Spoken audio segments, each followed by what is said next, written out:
ఏలూరు జిల్లాలో సీఎం చంద్రబాబు పర్యటించున్నారు. ఉండవల్లి నివాసం నుంచి హెలికాప్టర్ ద్వారా బయలుదేరిన చంద్రబాబు 11 గంటలకు ఉంగుటూరు మండలం గొల్లెగూడెం హెలిప్యాడ్ వద్దకు చేరుకుంటారు.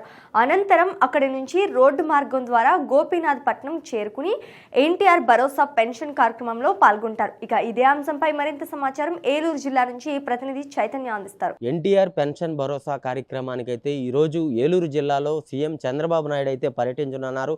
దీనికి సంబంధించి ఉంగుటూరు నియోజకవర్గంలోని గోపీనాథ్ పట్నంలో ఎవరైతే డయాలసిస్ పేషెంట్లు ఉన్నారో వారికైతే స్వయంగా అయితే ఈ పెన్షన్ అయితే అందచేయనున్నారు. దీనికి సంబంధించి 10:15 గంటలకు ఉండవల్లి తన నివాసం నుంచి కూడా హెలికాప్టర్ ద్వారా 10:30 గంటలకు ఉంగుటూరు నియోజకవర్గంలో ఏర్పాటు చేసిన గొల్లగూడెం గ్రామంకి అయితే చేరుకుంటారు. అక్కడి నుంచి 10:55 నిమిషాలకు అక్కడి నుంచి కూడా 11 గంటల 15 నిమిషాలకు గోపీనాథ్ పట్నం చేరుకొని గోపీనాథ్ పట్నంలోని గుడ్ల నాగలక్ష్మి మరో 2 కుటుంబాలను అయితే డయాలసిస్ పేషెంట్లు ఎవరైతే ఉన్నారో వారికైతే ఈ పెన్షన్ అయితే స్వయంగా అయితే ఆయన అయితే అందజేయనున్నారు. అలాగే వారి కుటుంబాలను యోగక్షేమాలను అడిగి పరామర్శించనున్నారు. అక్కడి నుంచి కూడా ఇటు 12 గంటల 30 నిమిషాలకు అక్కడి నుంచి బయలుదేరి గోపీనాథ్ పట్నం నుంచి నల్లమాడులో ఏర్పాటు చేసిన భారీ బహిరంగ సభలో అయితే ప్రజలను ఉద్దేశించి మాట్లాడనున్నారు. అక్కడి నుంచి కూడా గంట సేపు ఇటు అక్కడ ఈ ఏదైతే ప్రజలతో భారీ బహిరంగ సభ ఏర్పాటు చేశారో ప్రజలతో అయితే మాట్లాడనున్నారు. అక్కడి నుంచి కూడా ఇటు రైతులు ఎవరైతే తీవ్రంగా మోంతా తుఫాను వల్ల తీవ్రంగా నష్టపోయారు వారితో అయితే వారిని పరామర్శించి వారి యోగక్షేమాలను అడిగి ఇటు రైతులు ఎంత మేర నష్టపోయారు అన్నది కూడా